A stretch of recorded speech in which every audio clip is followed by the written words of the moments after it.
Hi, in this video we are going to look at Telugu meanings of sentences using the word sit.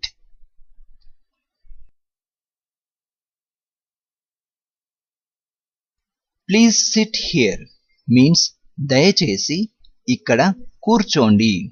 Here please sit means దయచేసి కూర్చోండి. Please means దయచేసి, sit means కూర్చోండి. Here means ఇక్కడ.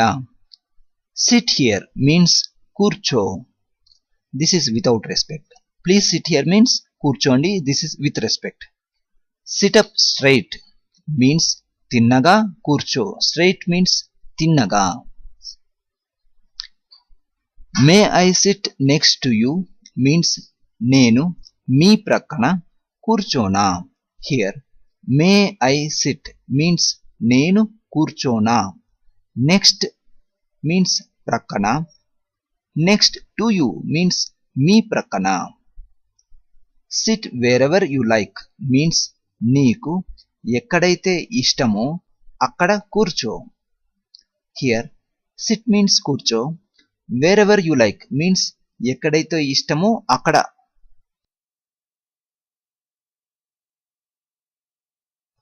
Please sit here and wait means ఇక్కడ కూర్చొని వేచి ఉండండి. Please sit here means ఇక్కడ కూర్చోండి.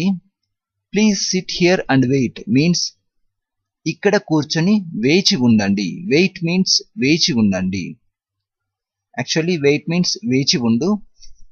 If you want to show respect you can add andi at the end of the sentence. So please wait means వేచి ఉండండి. Go and sit by your father means వెళ్ళి మీ నాన్నగారి ప్రక్కన కూర్చో. Here go means వెళ్ళు. Go and sit means వెళ్ళి కూర్చో. By means ప్రక్కన. Your means me. Father means నాన్నగారు. By your father means మీ నాన్నగారి ప్రక్కన. Here garu becomes gari. When we add prakkana, we don't say మీ నాన్నగారు ప్రక్కన, we say మీ నాన్నగారి ప్రక్కన. She forced him to sit down means ఆమె అతడిని కూర్చోమని ఒత్తిడి చేసింది. Here she means ఆమె. She forced him means ఆమె అతడిని ఒత్తిడి చేసింది. To sit down means you can say కూర్చోమని.